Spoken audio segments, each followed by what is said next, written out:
ओम अज्ञानतिमिरान्धस्य ज्ञानाञ्जनशलाकया चक्षुरुन्मीलितं येन तस्मै श्रीगुरुवे नमः।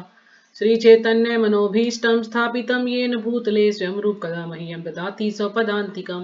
वन्देऽहं श्रीगुरो श्रीयुतपदकमलं श्रीगुरून् वैष्णवांश्च श्रीरूपं साग्रजातं सहगण रघुनाथं तं सजीवं साद्वैतं सावधूतं परिजनसहितं कृष्णचैतन्यदेवं श्री राधा कृष्ण पादान सहगण ललिता श्री विशाखान्वितांश्च हे कृष्णा करुणा सिंधु दीनबंधु जगतपते गोपेश गोपिका कांत राधा कांत नमस्तुते तप्त कांचन गौरांगी राधे वृंदावनेश्वरी वृषभानुसुते देवी प्रणमामि हरिप्रिये वाञ्छाकल्पतरुभ्यश्च कृपा सिन्धुभ एव च पतितानां पावनेभ्यो वैष्णवेभ्यो नमो नमः। जय श्री कृष्णा चैतन्य प्रभु नित्यानंदा श्री अद्वैत गदाधर श्रीवासादि गौर भक्त वृंदा हरे कृष्णा कृष्णा कृष्णा हरे हरे हरे राम राम राम हरे हरे।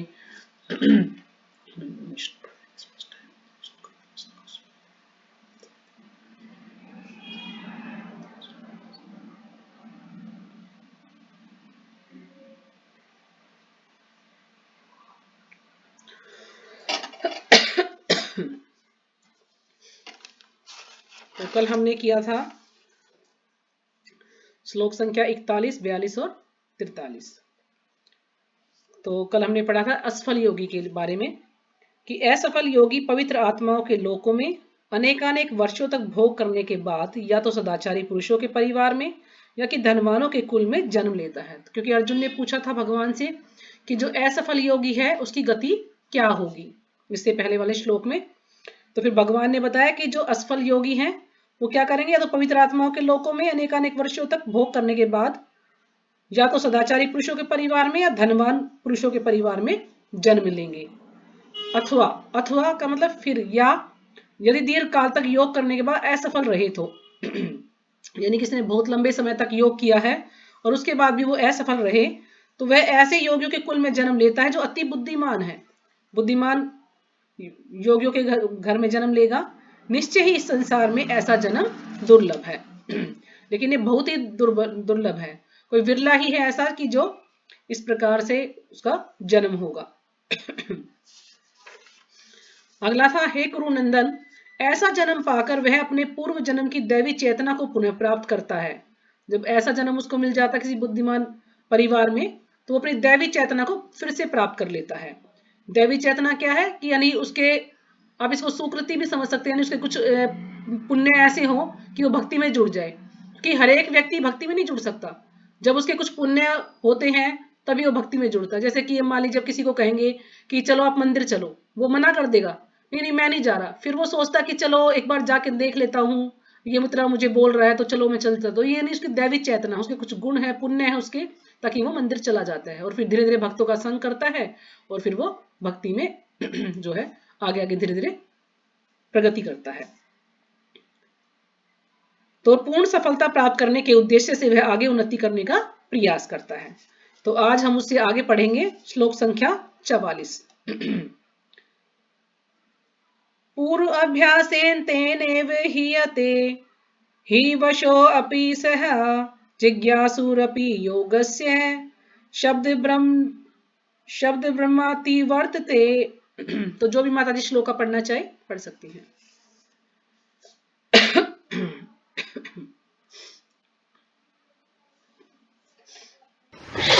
हरे कृष्ण माता जी, धन्यवाद प्रणाम।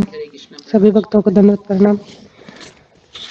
श्लोक संख्या 44, श्रीमद् भगवद गीता यथारूप, अध्याय 6।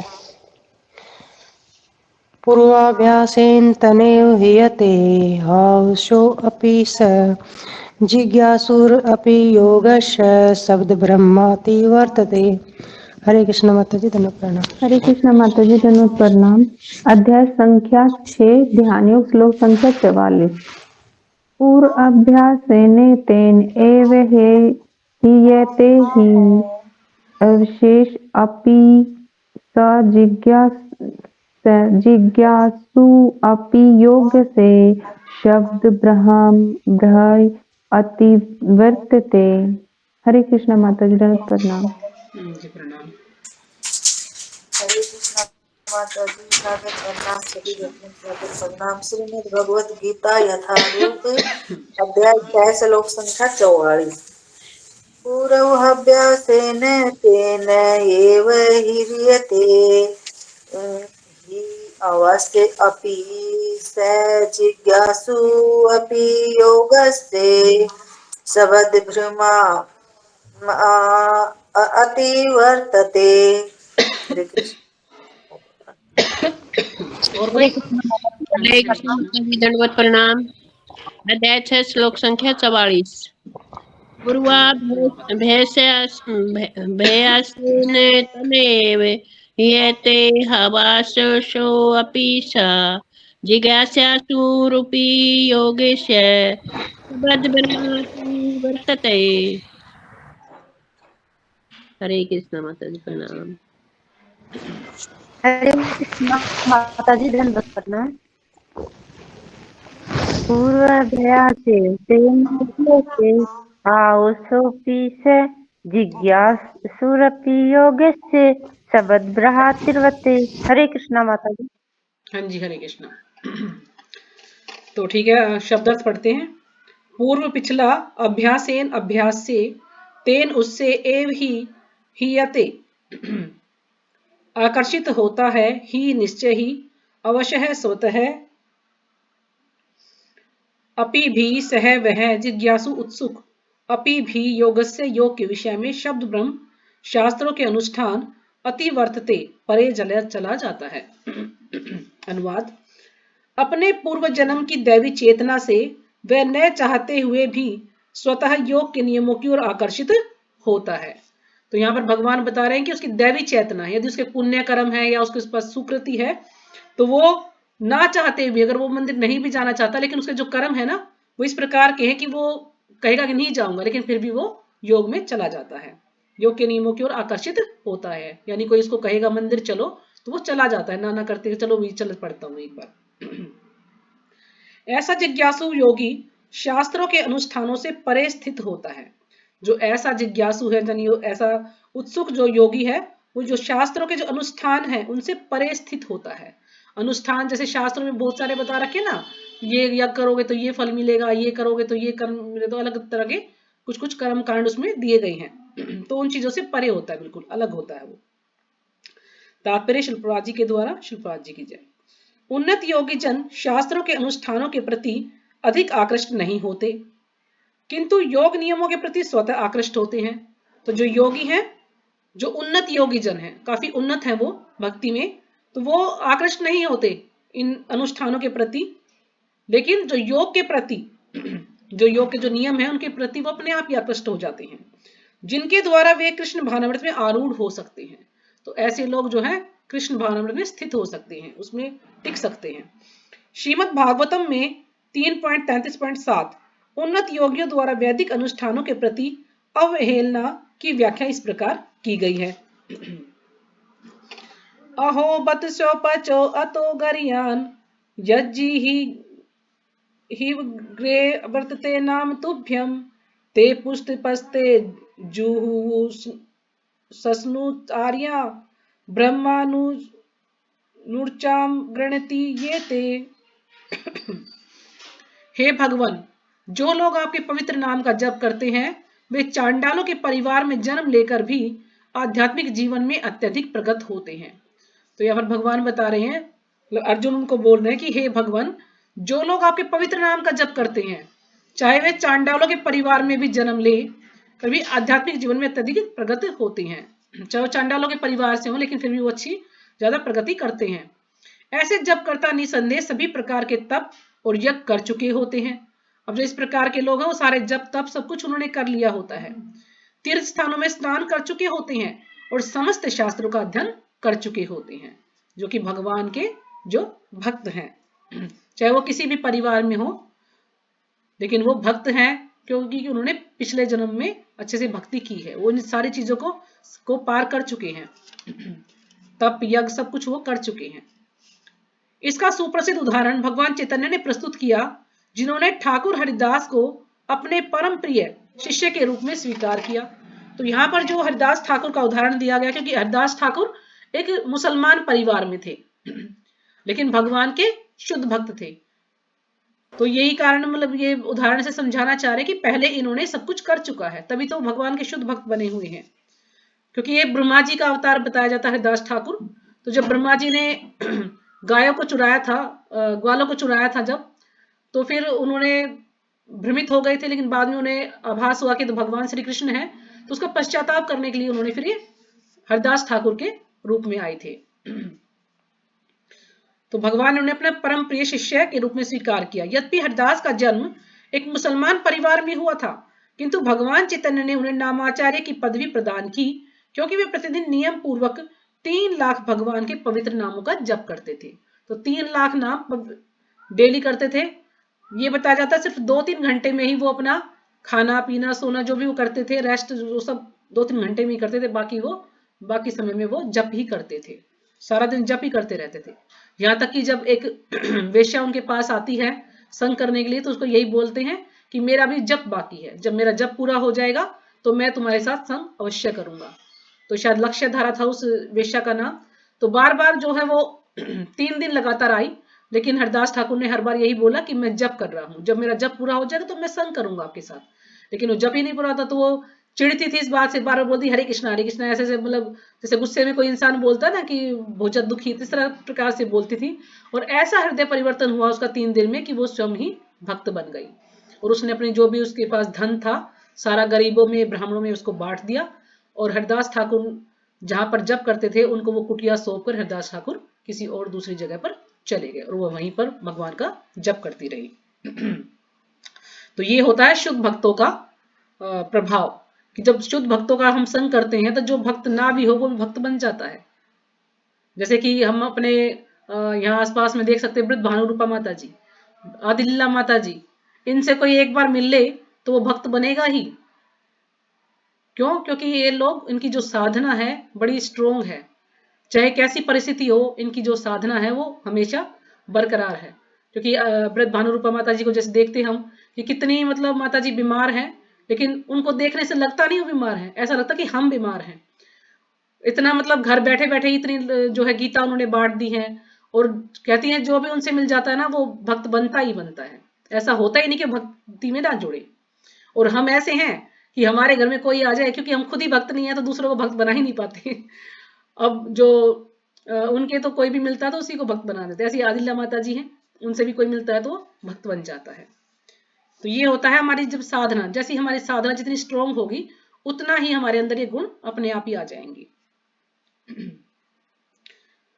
तो हरे कृष्ण कृष्ण कृष्ण हरे राम राम राम हरे हरे। तो ऐसा बताया जाता है कि जो हरदास ठाकुर ने 192 माला का जप वो करते थे प्रतिदिन, और चूंकि वे निरंतर भगवान के पवित्र नाम का जप करते रहते थे, अतः यह समझा जाता है कि पूर्व जन्म में उन्होंने शब्द ब्रह्म नामक वेद वर्णित कर्मकांड को पूरा किया होगा। तो ऐसा समझा जाता है कि पूर्व जन्म में उन्होंने शब्द ब्रह्म नामक कोई वेद वर्णित कर्मकांड थे कोई, उनको उन्होंने पूरा किया होगा। अतः जब तक कोई पवित्र नहीं होता तब तक कृष्ण भावनामृत के नियमों को ग्रहण नहीं करता ना। जब तक कोई शुद्ध नहीं हो जाता वो कृष्ण भावनामृत के जो नियम को ग्रहण नहीं कर पाएगा, या भगवान के पवित्र नाम हरे कृष्ण का जप नहीं कर सकता। तो कोई भी ऐसा जप नहीं कर सकता भगवान का। तो इसलिए हम सब लोग भक्ति में जुड़े हैं, तो यही कारण है कि हमारे कर्म अच्छे हैं, तभी हम भक्ति में जुड़े हैं। नहीं तो हम भी और लोगों की तरह से इधर उधर अभी तक जो है भटक रहे होते। लेकिन कुछ कर्म हमने ऐसे जरूर किए हैं पिछले जन्म में कि हम सब लोग भक्ति से जुड़े हुए हैं। या कहते हैं कि कोई वैष्णव यदि कृपा कर देता है तो भी लोग भक्ति में जुड़ते हैं। जैसे कि अब प्रभुपाद जी ने हम पर कृपा की है तो हम सब लोग भक्ति से जुड़े हुए हैं। तो अगला श्लोक है 45वां। प्रयतनाधत मानस्तु योगी संश्रुद किल्बिषः अनेक जन्म संसिद्ध सत्तो याति पराम गतिम। हाँ जी, कोई भी माता जी श्लोक का दोहराना चाहे तो दोहरा सकती है।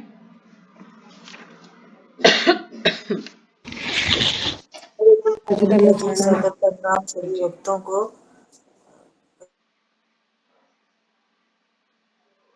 दोनों का म्यूट हो गया। हाँ जी, श्रीमद् भगवत गीता यथारूप अध्याय 6 श्लोक संख्या 45।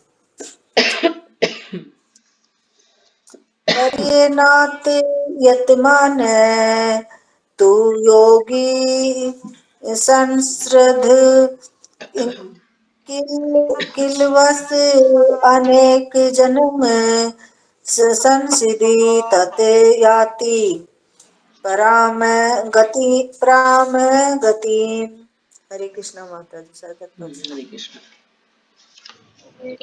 हरे कृष्ण माता जी प्रणाम। अध्याय 6 श्लोक संख्या 45। पर्येतनाते यतमाना तू योगी संशुद्धा किल्बिषा अनेक जन्म संसिद्धि तथा याति प्राम गतिम। हरे कृष्ण माता जी प्रणाम। हरे कृष्णा माता जी सारे प्रणाम। हाँ जी प्रणाम माता जी, पढ़िए। पर्यतन अधत मानसस्तु योगी समश्रुधि किलिम्बिष अनेक जन्म संसिद्धि स्ततो याति पराम गतिम। हरे कृष्ण माता जी सारे हाँ जी प्रणाम। हरे कृष्ण प्रणाम। हरे और कृष्ण कोई? माता जी धन्यवाद प्रणाम। हाँ श्लोक जी संख्या प्रणाम। 45। पर्यतन अत्यत मानसु योगी संशुद्धि किलिवव अनेक जन्म संसिद्धि तथो यति परम गतिम। हरे कृष्ण माता जी धन्यवाद हाँ प्रणाम। जी हरे कृष्ण। हरे कृष्णा माता जी धन्यवाद प्रणाम। कृष्ण प्रणाम। प्रयत्नात् यतमानस्तु योगी संशुद्ध किल्बिषा अनेक जन्म संसिद्धस्ततो याति पराम गतिम। हरे कृष्ण माता जी धन्यवाद प्रणाम। हाँ जी हरे कृष्ण। हो गया सबका? तो शब्दार्थ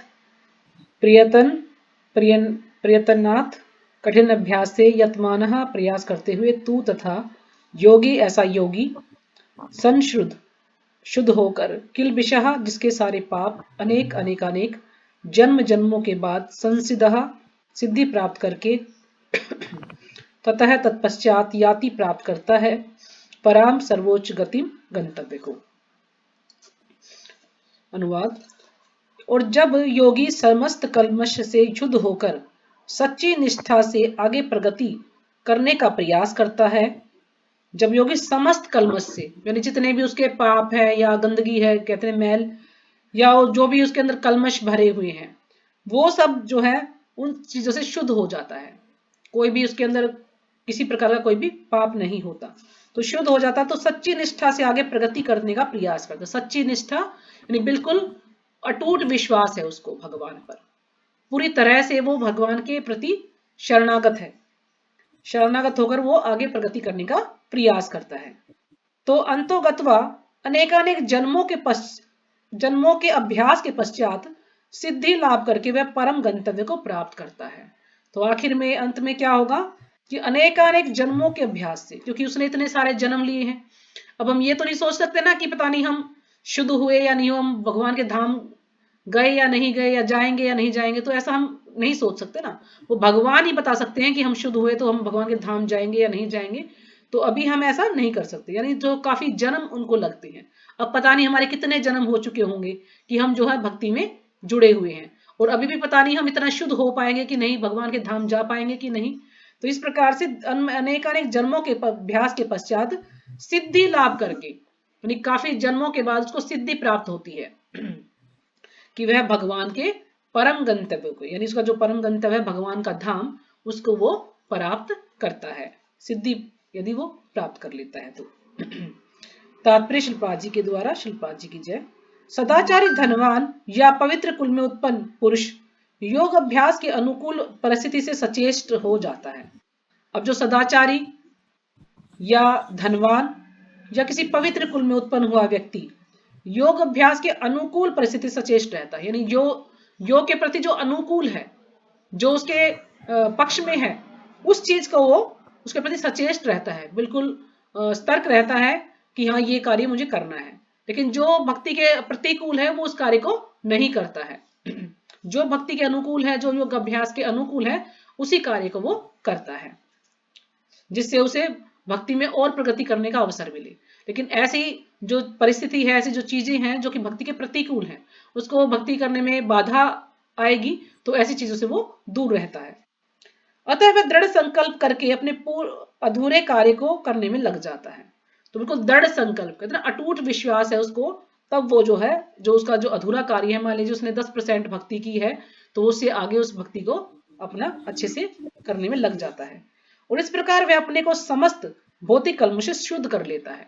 और धीरे धीरे वह जो है भौतिक कलमश से, यानी ये मेरा है, ये उसका है, या किसी को कोई कष्ट पहुंचाना, या किसी प्रकार का कोई पाप करना, तो ये सारी चीजों से वो बिल्कुल शुद्ध हो जाता है।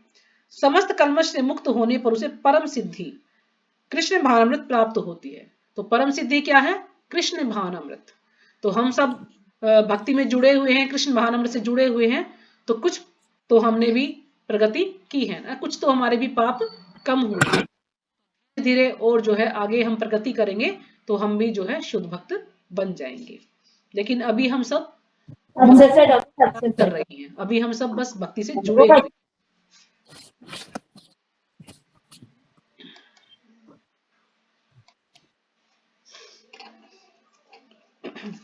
तो कृष्ण भावामृत ही समस्त कलमश से मुक्त होने की पूर्ण अवस्था है। अब जो कृष्ण भावामृत है सभी कलमशों से मुक्त होने की प्रथम अवस्था है, मुक्त होने की पूर्ण अवस्था है, यानी हमें जो है कृष्ण भावित होना है। तो इसकी पुष्टि भगवद गीता में 7.28 में हुई है। ये शाम त्वंत गतम पापम जनानाम पुण्य कर्म नाम ते द्वंद्व मोह निर्मुक्ता भजन्ते माम दृढ़व्रता। अनेक जन्मों तथा पुण्य कर्म करने से, अनेक जन्मों तक पुण्य कर्म करने से जब कोई समस्त कलमश तथा मोह में द्वंद्वों से पूर्णतः मुक्त हो जाता है ना। कितने सारे जन्म हमारे हो चुके हैं पता नहीं, तो हर जन्म में क्या पता थोड़ी बहुत भक्ति की होगी या नहीं की होगी, तो काफी जन्मों तक पुण्य कर्म करने से जब कोई समस्त कलमश तब मोह में द्वंद्वों से पूर्णतः मुक्त हो जाता है। मोह में द्वंद्व यानी जिससे हम मोहित हो जाते हैं, जैसे कि ये अच्छा है, ये बुरा है, ये मेरा है, ये उसका है ना। तो ये सब हमारे क्या है? ये द्वंद्व है। तो जब हम इन सारी चीजों से मुक्त हो जाते हैं तभी वह भगवान की दिव्य प्रेम भक्ति में लग जाता है, जो सारी चीजों से बिल्कुल मुक्त हो जाता है। यानी उसके लिए अच्छा हो बुरा हो उसे इससे कोई फर्क नहीं पड़ता, सुख हो दुख हो लाभ हो हानि हो, तो इस चीजों से उसको कोई भी फर्क नहीं पड़ता है, तभी वह भगवान की दिव्य प्रेम भक्ति करता है। तो श्लोक संख्या 46। तपस्वीभ्यो अधिको योगी ज्ञानोभ्य अपि मतो अधिकः कर्मीभ्यश्च अधिको योगी तस्माद्धोगी भव अर्जुनः।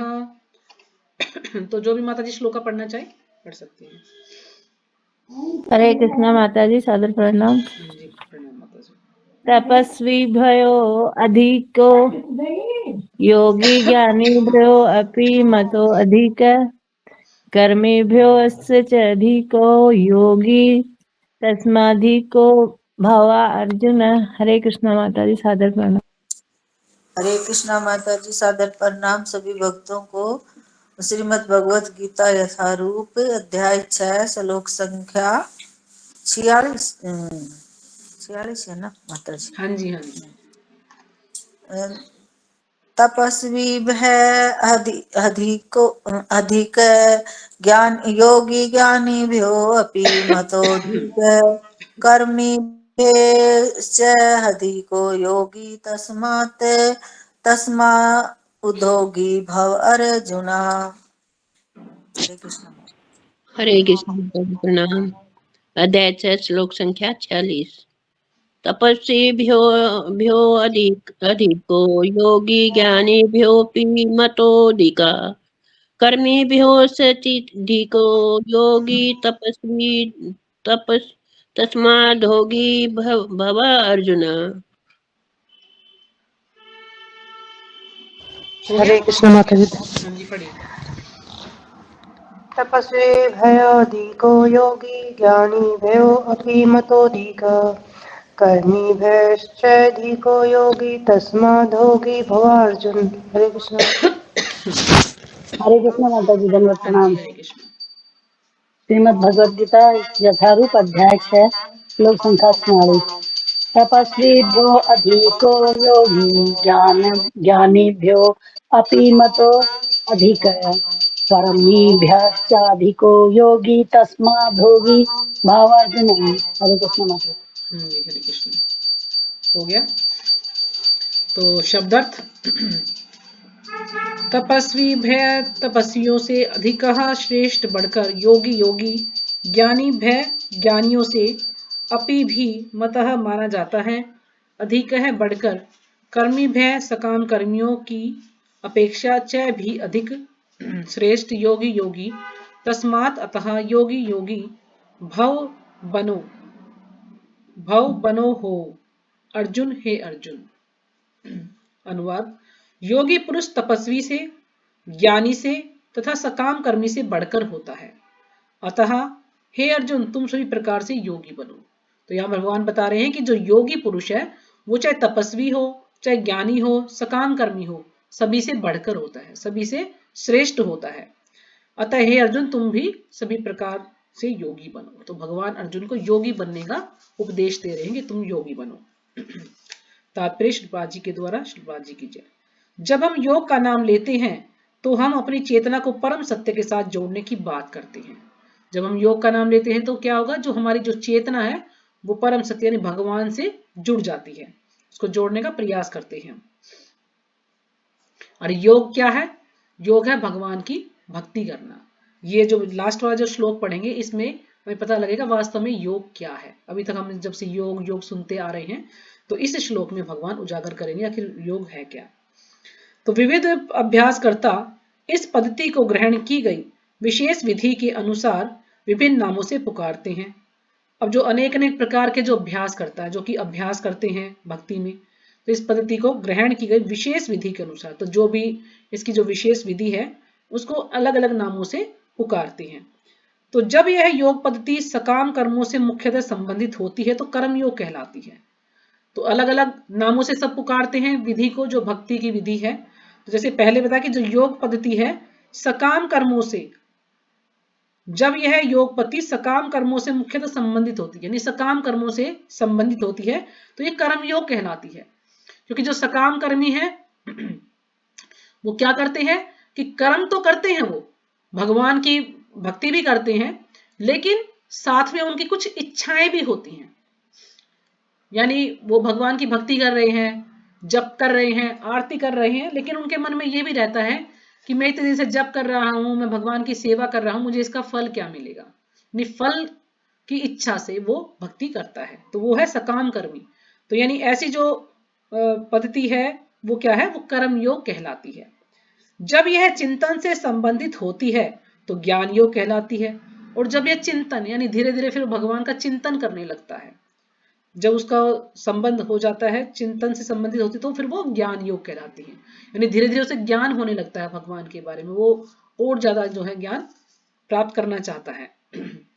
और जब यह भगवान की भक्ति से संबंधित होती है तो यह भक्ति योग कहलाती है। लेकिन जब भगवान की भक्ति से जुड़ जाता है, यानी उसकी कोई इच्छा नहीं रहती है, वो सिर्फ भगवान को प्रसन्न करना चाहता है। कोई भी कार्य करता तो ये सोचता कि भगवान को मैं प्रसन्न कैसे करूं, मैं क्या कार्य ऐसा करूं कि जिससे भगवान प्रसन्न हो जाए, ना कि वो ये सोचता कि मुझे कब प्रसन्नता मिलेगी या मुझे इसका लाभ कब मिलेगा, ऐसा नहीं सोचता है। तो ये है भक्ति योग। यानी वो कोई भी कार्य करेगा तो भगवान की इच्छा के लिए ही करेगा, वो ये सोचेगा कि भगवान को किस प्रकार से प्रसन्न किया जाए, बस इस चीज का वो सोचेगा। भक्ति योग या कृष्ण भावनामृत समस्त योगों की परम सिद्धि है। अब जो भक्ति योग या इसको कृष्ण भावनामृत दोनों तरह से बोल सकते हैं, तो समस्त योगों की परम सिद्धि है। तो कोई भी हम योग करें आखिर में वो भक्ति योग में ही जाकर जुड़ जाते हैं। सभी का कहते ना, सभी का रास्ता अलग है, लेकिन उद्देश्य क्या है, सिर्फ भगवान की भक्ति करना। तो जो भी ये अष्टांग योग है या ज्ञान योग है या कर्म योग है, ये सब सीढ़ियां हैं। धीरे धीरे ये जो है इनकी अलग अलग से कहते हैं सीढ़ियां ही है कि हम इनके द्वारा जो है धीरे धीरे हम भक्ति में बढ़ते हैं। तो ये अलग अलग रास्ते हैं, पहले वो व्यक्ति कर्म योगी बनेगा, फिर ज्ञान योगी बनेगा, फिर वो भक्ति योग में आ जाएगा। जैसे कहते हैं ना, पहली क्लास, दूसरी क्लास, तीसरी क्लास, इस प्रकार से हमें फिर डिग्री मिलती है। तो ये भी इसी प्रकार से है।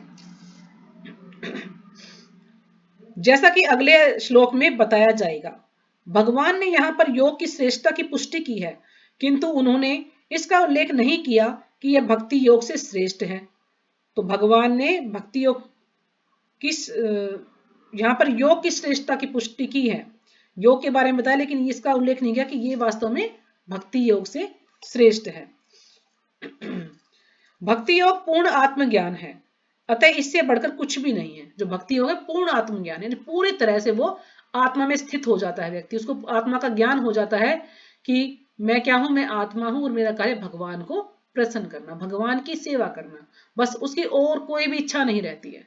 बस वो सारे दिन कहते ना भगवान की अनन्य भक्ति करता है, भगवान की भक्ति में बिल्कुल तल्लीन हो जाता है पूरी तरह से, उसे कुछ और दिखाई नहीं देता, सिर्फ भगवान ही दिखाई देता है, भगवान की भक्ति करता है वो।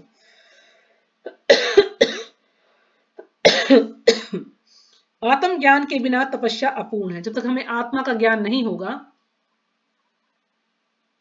भगवान के बारे में पूरा ज्ञान नहीं होगा, तब तक कोई भी तपस्या करे वो अपूर्ण है। परमेश्वर के प्रति समर्पित हुए बिना ज्ञान योग भी अपूर्ण है। अब जब तक हम भगवान के प्रति समर्पित नहीं होते, तब तक जो ज्ञान योग है वो भी अपूर्ण है। सकाम कर्म भी कृष्ण भावनामृत के बिना समय का अपव्यय है। अब जो सकाम कर्मी है वो भी कृष्ण भावनामृत से यदि नहीं जुड़ते तो वो भी क्या है, समय का अपव्यय है, समय की बर्बादी है। ऐसे लोग भी जो जुड़ते हैं। अतः यहाँ पर योग का सर्वाधिक प्रशंसित रूप भक्ति योग है, यानी योग का सर्वाधिक रूप कौन सा है, भक्ति योग है। और इसकी अधिक व्याख्या अगले श्लोक में की गई है। तो ये पूरा जो श्लोक है इसमें भक्ति योग के बारे में ही भगवान बताएंगे। प्रभुपाद जी उसको फिर अपने शब्दों में हमें समझा रही हैं। और जो अगला अध्याय है 7वां, वो पूरा ही भक्ति योग के ऊपर है, क्योंकि इसको 3 भागों में बांटा गया है। अभी तक हमने क्या किया है, कर्म योग के बारे में पढ़ा है। जब 7 से 12 हम चैप्टर पढ़ेंगे तो वो है भक्ति योग के बारे में, सारा पूरा भक्ति योग के बारे में है। और फिर उसके बाद 13 से 18 में है ज्ञान, कर्म योग, भक्ति योग और फिर ज्ञान योग। इस प्रकार से इसको 3 चीज उसमें बांटा गया है। तो अगला श्लोक पढ़ते हैं 47वां।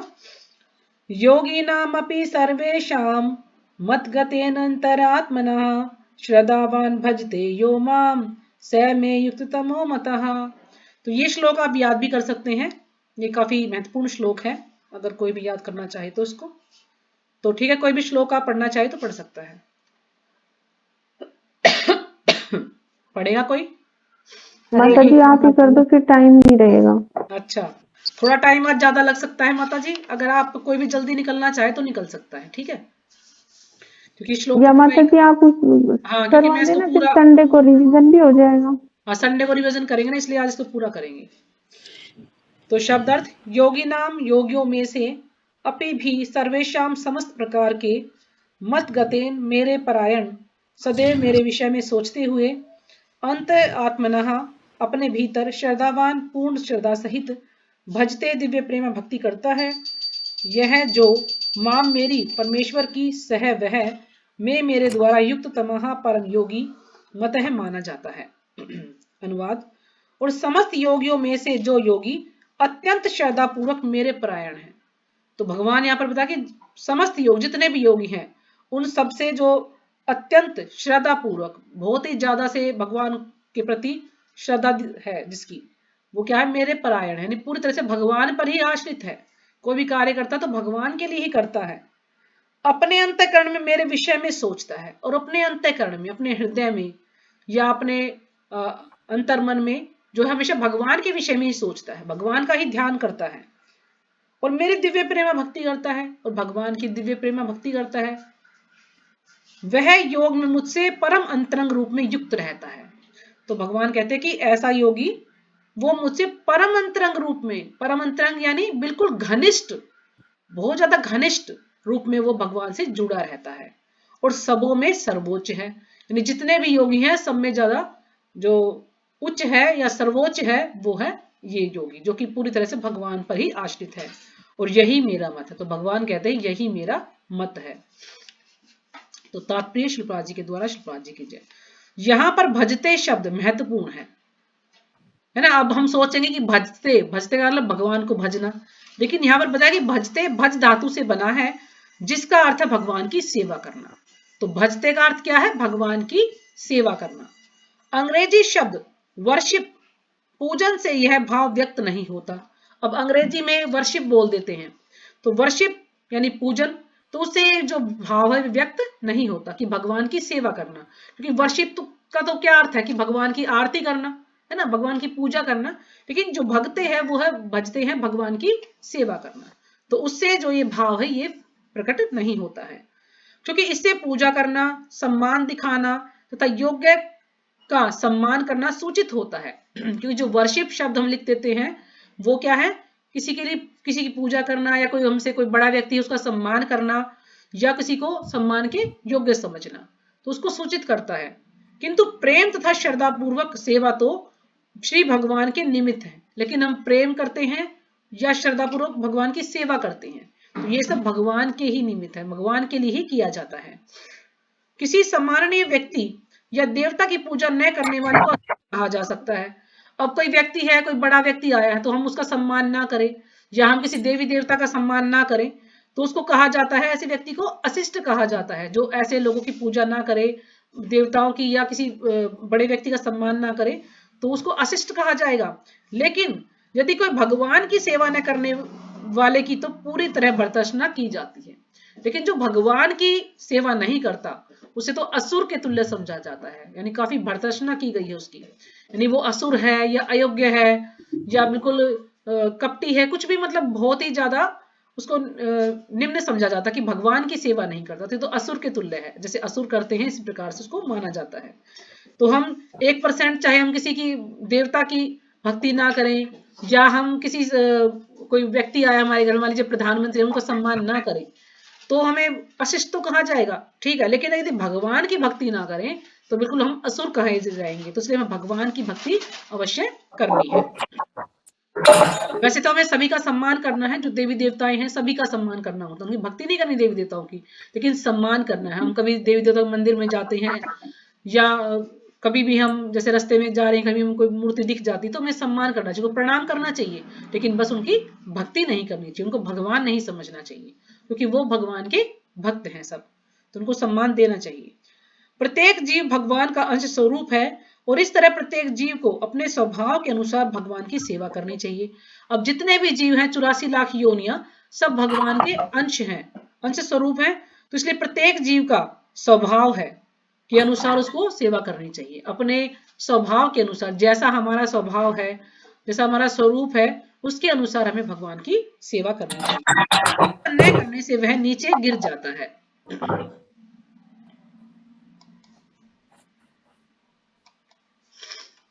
ऐसा ना करने से वो नीचे गिर जाता है। तो भागवत पुराण में 15.5.3 में इसकी पुष्टि इस प्रकार हुई है, ये ऐशाम पुरुषम साक्षातम प्रभवमि ईश्वरम न भजन्ते व जानन्ति स्थानाद् भ्रष्टा परंतयद। जो मनुष्य अपने जीवन दाता आद्य भगवान की सेवा नहीं करता, है ना, जो कि हमारे जीवन दाता, हमको जन्म देने वाले हैं भगवान, जो कि आदि भगवान है, यानी वो हमेशा से ही थे, किसी को नहीं पता कि वो कौन सी तारीख को आए थे, है ना, भगवान हमेशा से ही थे, हैं और रहेंगे। किसी के पास इसकी कोई भी डेट नहीं है कि भगवान कब आए थे। तो ऐसे भगवान की जो सेवा नहीं करता और अपने कर्तव्य में शिथिलता बरतता है ना, वो जो है अच्छी तरह से कार्य नहीं करता है, तो वह निश्चित रूप से अपनी स्वाभाविक स्थिति से नीचे गिरता है। तो वो अपनी जो स्वाभाविक स्थिति है उससे वो नीचे गिर जाता है, क्योंकि वो भगवान की सेवा नहीं करता। क्योंकि आत्मा का कार्य क्या है कि भगवान की सेवा करना, भगवान को प्रसन्न करना। लेकिन वो मनुष्य जन्म पाकर भी भगवान की सेवा नहीं करता, तो वो अपनी स्वाभाविक स्थिति से नीचे गिरता है। तो भागवत पुराण के इस श्लोक में भजंती शब्द व्यवहृत हुआ है। अब जो भागवत पुराण में जो भजंती शब्द है उसके बारे में बताया गया है। भजंती शब्द का प्रयोग परमेश्वर के लिए ही प्रयुक्त किया जा सकता है, क्योंकि जो भजंती है उसका अर्थ है सेवा करना, तो सिर्फ परमेश्वर के लिए ही प्रयुक्त किया जा सकता है। जबकि वर्शिप, जो पूजन, वर्शिप का प्रयोग देवताओं या अन्य किसी सामान्य जीव के लिए किया जा सकता है। लेकिन वर्शिप है, माने किसी की आरती, किसी की पूजा करना, तो देवताओं के लिए हम इसको यूज कर सकते हैं।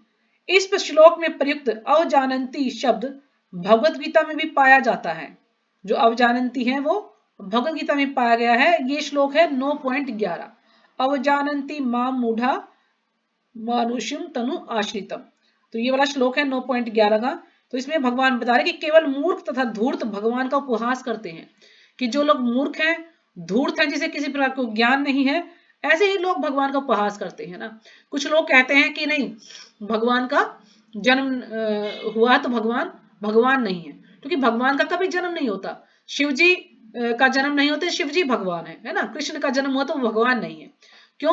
क्योंकि भगवान ने उनकी जो बुद्धि है उसको हर लिया है, उन लोगों को ज्ञान ही नहीं है, तो इस प्रकार से वो भगवान का उपहास करते हैं। ऐसे मूर्ख भगवत भक्ति की प्रवृत्ति न होने पर भी भगवत गीता का भाष्य कर बैठते हैं।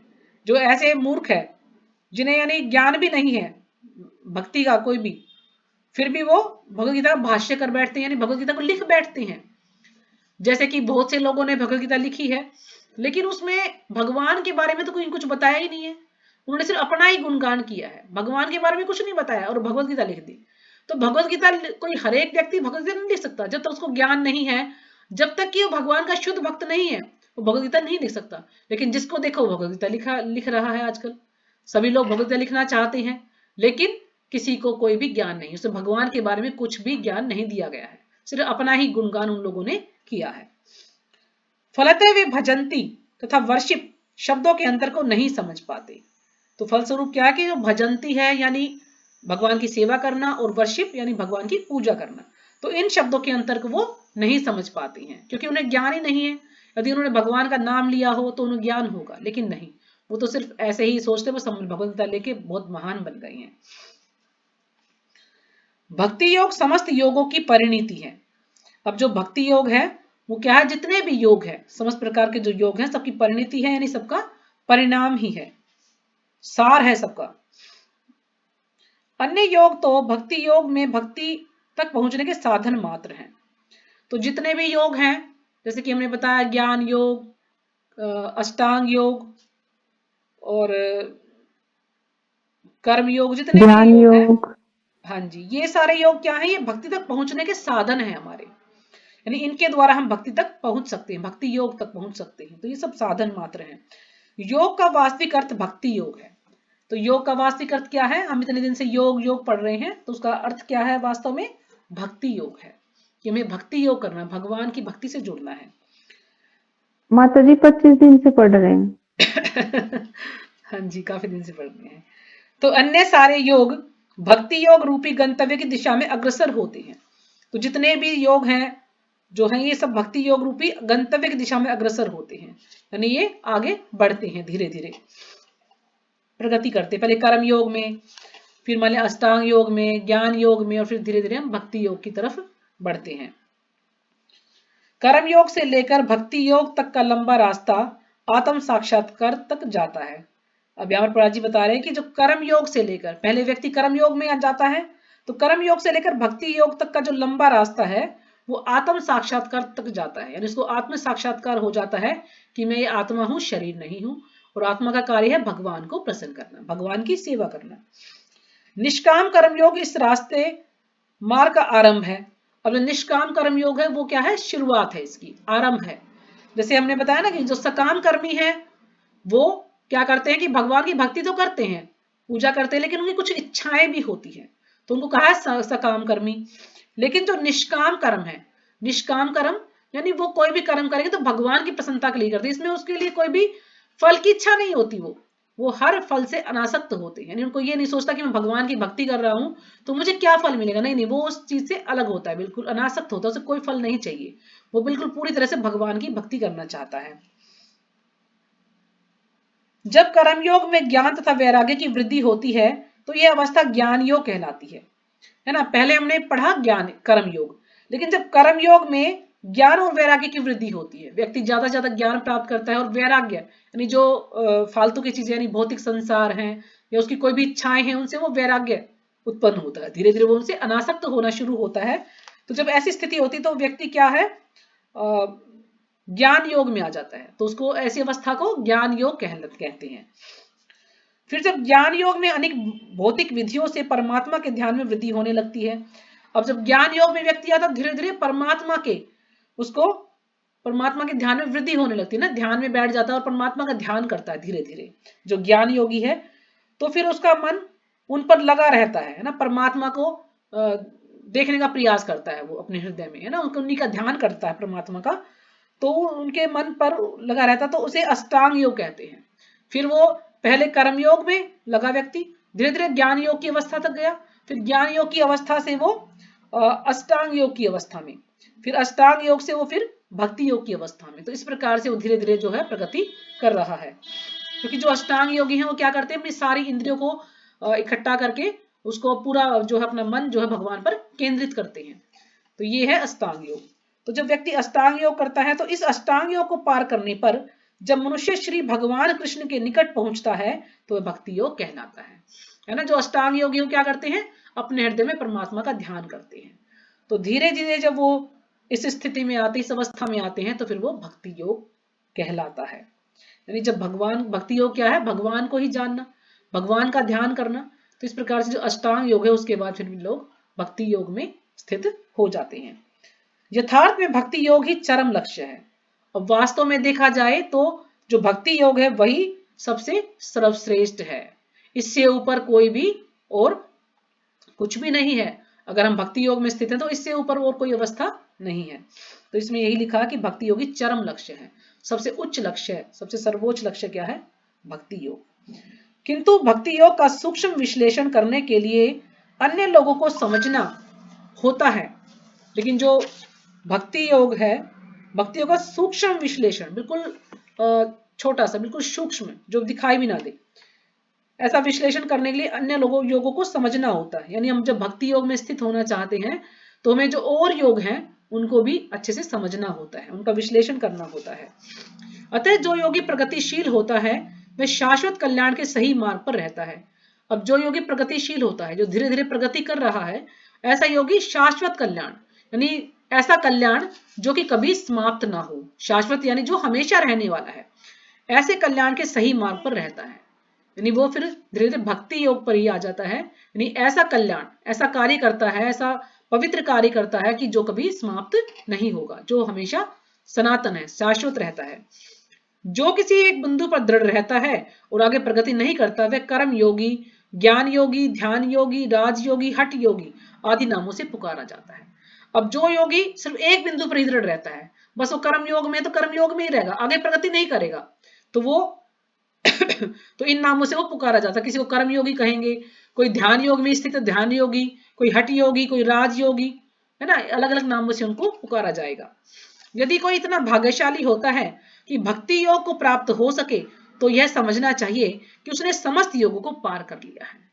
अब कोई इतना भाग्यशाली है कि वो भक्ति योग में स्थित हो जाए, तो यह समझना चाहिए कि उसने जितने प्रकार के जो योग हैं सबको पार कर लिया है, तभी वो भक्ति योग में आया है। अतः कृष्ण भावनाभावित होना योग की सर्वोच्च अवस्था है।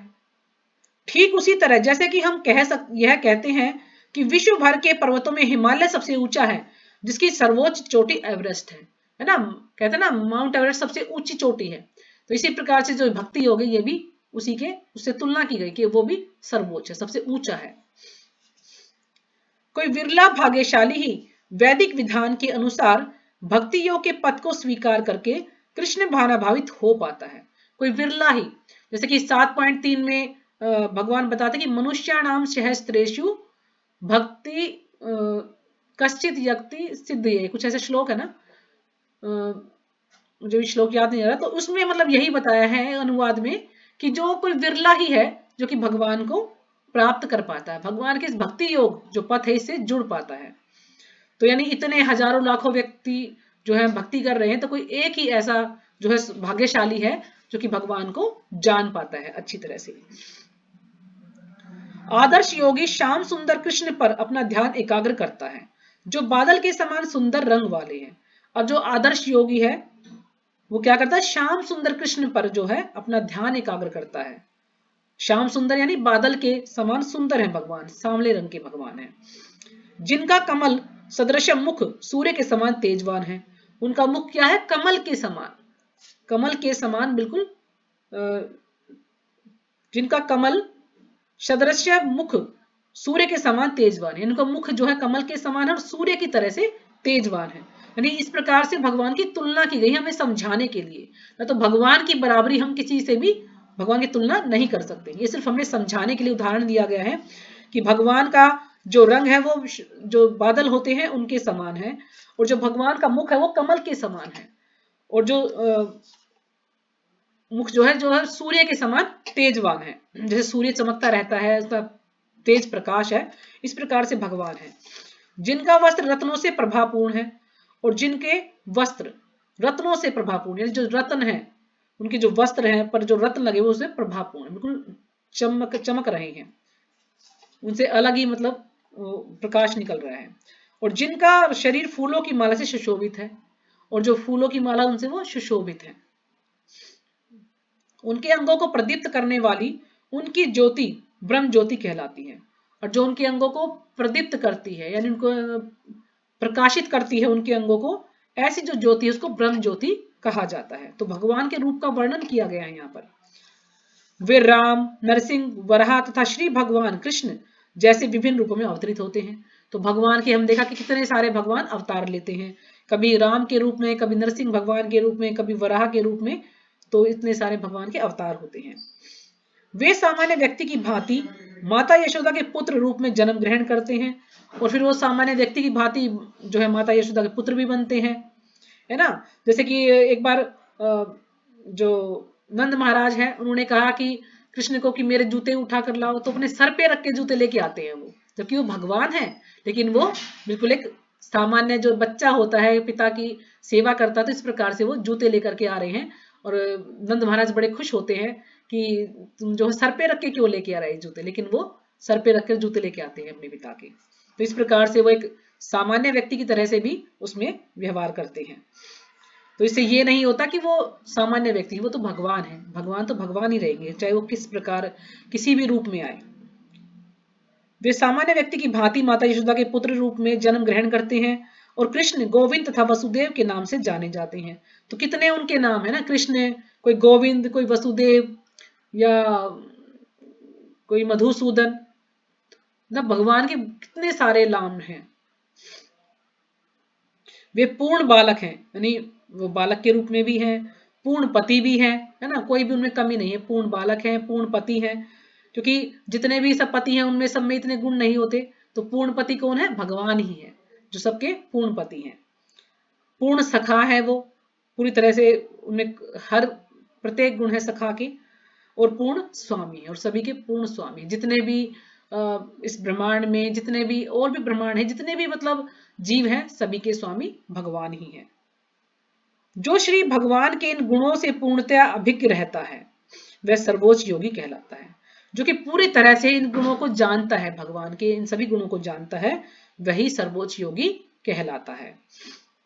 लोग योग की यह सर्वोच्च दशा केवल भक्ति योग से ही प्राप्त की जा सकती है, लेकिन जो योग की जो सर्वोच्च अवस्था है यानी जो भक्ति योग है, वो सिर्फ भक्ति योग से ही प्राप्त की जा सकती है, जिसकी पुष्टि वैदिक साहित्य से होती है।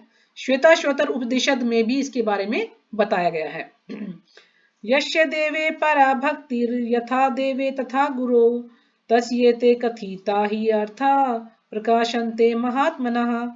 जिन महात्माओं के हृदय में श्री भगवान तथा गुरु में परम श्रद्धा होती है ना, जो भी महात्मा है उनके हृदय में भगवान के तथा गुरु के प्रति परम श्रद्धा होती है, उनमें वैदिक ज्ञान का संपूर्ण तात्पर्य स्वतः प्रकाशित हो जाता है।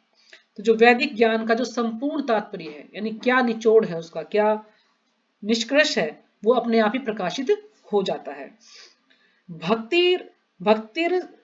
भक्ति रस्य भजनम तदिहा मूत्रोपाधिनैरास्ये नामुष्मिनः मनः कल्पन में देव निष्कर्मयम्।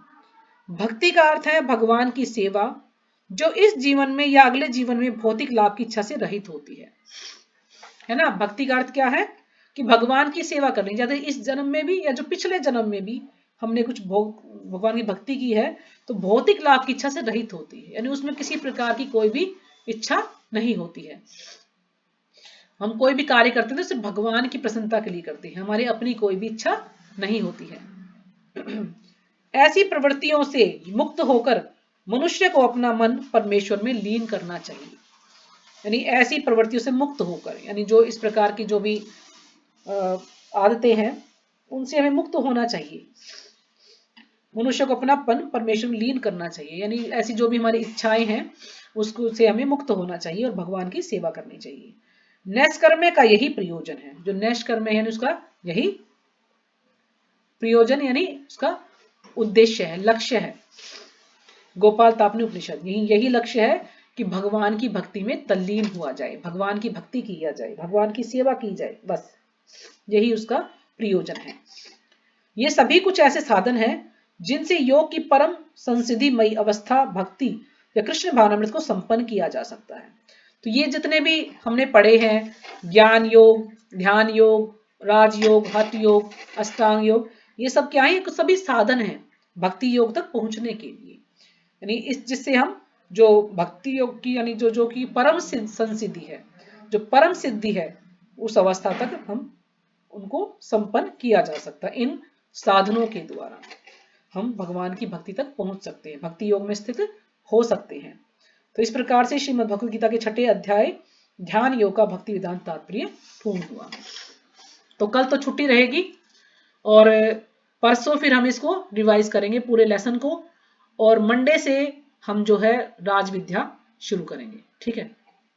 वैसे तो इसको छोड़ने का मन नहीं कर रहा, सोच रहे हैं और आगे पढ़ें इसको, लेकिन अभी आप सभी कह रहे हैं कि राज विद्या पढ़ाया जाए माता जी, तो फिर हम यार राज विद्या आप सो है बुक खरीद लीजिएगा सब, जिसके पास नहीं है तो हम मंडे से फिर राज विद्या पढ़ेंगे, ठीक है। हरे कृष्णा माता जी, हाँ जी, हरे कृष्णा। अगर किसी को कुछ पूछना है, कुछ समझ नहीं है